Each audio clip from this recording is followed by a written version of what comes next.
ഫ്രാൻസിനെ ആർക്കെങ്കിലും പൂട്ടാൻ കഴിയുമെങ്കിൽ അത് സ്പെയിൻ ആയിരിക്കുമെന്ന് നമ്മൾ കഴിഞ്ഞ വീഡിയോയിൽ പറഞ്ഞിരുന്നു. സ്പെയിൻ പൂട്ടി. സർ അലക്സ് ഫെർഗൂസൺ പണ്ട് പറഞ്ഞിട്ടുള്ള ഒരു വാചകമാണ് attack wins you games, defence wins you titles. ഈ ലോകകപ്പിലെ തന്നെ ഏറ്റവും മികച്ച മുന്നേറ്റ നിര ഉണ്ടെന്ന് അവകാശപ്പെട്ട ഫ്രാൻസിനെ സ്പെയിൻ അങ്ങ് വരിഞ്ഞു മുറുകി. അവരെ വീട്ടിലേക്ക് പറഞ്ഞയച്ച് സ്പെയിൻ ഫൈനലിലേക്ക് മുന്നേറുന്നു. യെസ് ഗൈസ്, അതാണ് മത്സരത്തിൻ്റെ ഒരു ആകത്തുക എന്ന് പറയുന്നത്.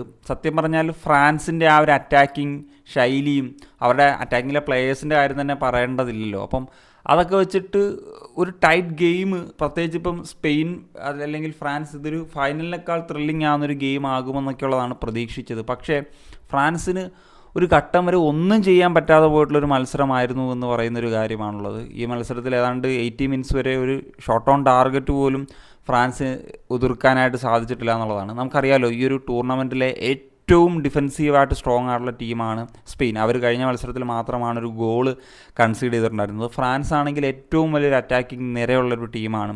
എംബാപ്പെ, ഡെംബെല്ലെ, ഒലിസി, വർക്കോള, അങ്ങനെ തുടങ്ങിയിട്ടുള്ള മികച്ച താരങ്ങളുണ്ട്. അപ്പം ഒന്നും ചെയ്യാൻ കഴിയാണ്ട് പോയി എന്ന് പറയുന്നതാണ് ഏറ്റവും പ്രധാനപ്പെട്ട കാര്യം. എന്താണ് സംഭവിച്ചതെന്ന് വെച്ച് കഴിഞ്ഞാൽ അവരുടെ ഡിഫെൻസീവ് പ്ലേയേഴ്സിൻ്റെ പെർഫോമൻസ്, സ്പെയിൻ്റെ താരങ്ങളുടെ പെർഫോമൻസ് ഏറ്റവും ഇമ്പോർട്ടൻ്റ് ആണ്.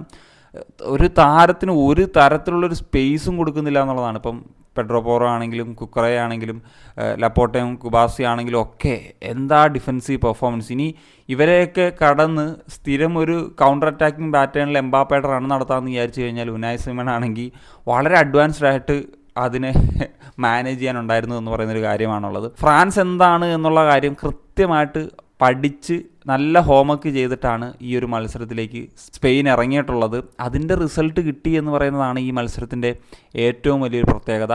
ഈ മത്സരത്തിൽ 2 ഗോളുകളാണ് വന്നത്. സത്യം പറഞ്ഞു കഴിഞ്ഞാൽ ഒരു 3 ഗോൾ വരെയെങ്കിലും ഡിസേർവ് ചെയ്തിരുന്നു. കാരണം എന്ന് വെച്ച് കഴിഞ്ഞാൽ ഡിസലോ ചെയ്യപ്പെട്ടിട്ടുള്ള ആ ഒരു ഗോളുണ്ടല്ലോ യമാലിൻ്റെ, അതൊരു ജസ്റ്റ് ഒരു സ്ലൈറ്റ് ഓഫ് സൈഡാണ്, അല്ലെങ്കിൽ അതും കൂടി ഗോളായി മാറിയേനെ. എനിവേ ആദ്യ പകുതിയിൽ തന്നെ യമാലായിട്ട് നേടിയെടുത്ത ഒരു ഫൗളാണ്. ലൂക്കാസ് അത് ക്ലിയർ ചെയ്യാനായിട്ടുള്ള ശ്രമം നടത്തിയപ്പോഴത്തേക്കും അതിലേക്ക് യമാൽ ചാർജ് ചെയ്ത് വന്നതാണ്. അവിടെ പെനാൽറ്റി ആണോ എന്നുള്ള ചിലവർക്ക് സംശയം ഉണ്ടെങ്കിൽ പെനാൽറ്റി തന്നെയാണ്. കാരണം എന്ന് വെച്ച് കഴിഞ്ഞാൽ അദ്ദേഹം ബോൾ വിൻ ചെയ്തു, അതിനുശേഷം ഇൻറ്റൻഷ്യലി അല്ലെങ്കിലും അത് ഫൗൾ തന്നെയാണ്. അങ്ങനെയാണ് പെനാൽറ്റി സവാല അത് ഗോളാക്കി മാറ്റി എന്ന് പറയുന്ന ഒരു സാഹചര്യമാണുള്ളത്.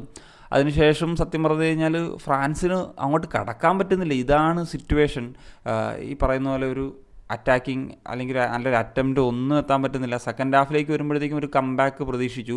ഫസ്റ്റ് ഹാഫിൽ ഇപ്പോൾ സാലിബയുടെ ഇഞ്ചറിയൊക്കെ വന്ന് സെക്കൻഡ് ഹാഫിൽ ചേഞ്ചസ് ഒക്കെ ആയിട്ട് വന്നിട്ട് എന്തെങ്കിലുമൊക്കെ ചെയ്യാൻ കഴിയുമെന്ന് പ്രതീക്ഷിച്ചു. പക്ഷേ സെക്കൻഡ് ഹാഫിലും ചെയ്യാൻ കഴിഞ്ഞില്ല എന്ന് മാത്രമല്ല, സ്പെയിൻ ഒന്നും കൂടി അടിച്ചു എന്നുള്ളതാണ്. പെഡ്രോ പോറോയുടെ ഒരു ഉഗ്രനായിട്ടുള്ളൊരു ഗോളാണ് അത്. ഓൾമോ സെറ്റ് ചെയ്ത് വെച്ചിട്ടുള്ള ആ ഒരു ചാൻസ് കൃത്യമായിട്ട് അടിച്ച് വലയിലാക്കി ഒരു ഉഗ്രൻ ഗോൾ തന്നെയായിരുന്നു എന്നുള്ളതാണ്. പിന്നെ യമാലിൻ്റെ ആ ഗോളും കൂടെ ആയിരുന്നെങ്കിൽ ആ മൊമെൻറ്റിൽ തന്നെ കളി തീർന്നെന്ന് പറയാമായിരുന്നു. പക്ഷേ അത് പറഞ്ഞാൽ ഉഗ്രൻ ഗോളായിരുന്നു. ഉഗ്രൻ റണ്ണും ഒന്ന് ഒരു ടേൺ എടുത്തിട്ട് അടിച്ച ഗോൾ പക്ഷേ ഓഫ് സൈഡായിട്ട് പോയി. ഈ പറഞ്ഞ പോലെ അവരുടെ അറ്റാക്കിംഗ് പ്ലേയേഴ്സിന്, ഫ്രാൻസിൻ്റെ അറ്റാക്കിംഗ് പ്ലേയേഴ്സിന് ഇവരുടെ ആ ഒരു കടന്ന് അകത്തേക്ക് കടക്കാൻ പറ്റുന്നില്ലായിരുന്നു. ഞാൻ നേരത്തെ പറഞ്ഞാൽ കടന്നു കഴിഞ്ഞാൽ ഉനായ് സിമൺ അദ്ദേഹത്തിൻ്റെ ആ ഒരു പെർഫോമൻസ് ഇന്ന് എനിക്ക് തോന്നുന്നു ഡൂവിൻ്റെ ആ കിട്ടിയിട്ടുള്ളൊരു ചാൻസ് ഉണ്ടായിരുന്നല്ലോ, ഗോൾ കീപ്പർ ഉനായ് സിമൺ ഇറങ്ങി വന്നിട്ട് അത് ആക്ച്വലി അത് ഗോളടിക്കാനുള്ള നല്ല ഓപ്പർച്യൂണിറ്റിയാണ്. പക്ഷേ അവിടെയും ഡൂവിന് ഒരു 2 സെക്കൻഡ് ഒന്ന് പാളി അല്ലെങ്കിൽ അടിച്ചിരുന്ന ചിലപ്പം ചാൻസ് ഉണ്ടായിരുന്നു. പക്ഷേ ഉനായ് സിമൺ കൃത്യമായിട്ട് ആ സ്പേസ് ക്ലോസ് ചെയ്തു, അത് സേവ് ചെയ്തു എന്നൊക്കെയുള്ളതാണ്. അങ്ങനത്തെ മികച്ച പെർഫോമൻസുകൾ സ്പെയിനിൻ്റെ ഭാഗത്തു നിന്നുണ്ടായി. ഫ്രാൻസിന് കാര്യങ്ങളൊന്നും കറക്റ്റ് വർക്കൗട്ടായിട്ട് വന്നില്ല.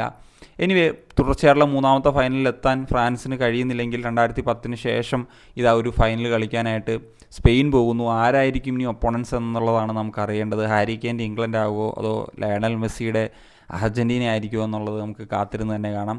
So that's it guys. ഇപ്പോൾ ഇത്രയൊക്കെയാണ് പറയാനുള്ളത്. അപ്പോൾ നിങ്ങളുടെ ഒപ്പീനിയൻസ് എന്താണ് ഈ മത്സരത്തെ പറ്റി? തീർച്ചയായിട്ടും കമന്റ് സെക്ഷൻ സൈനിങ് ഓഫ്.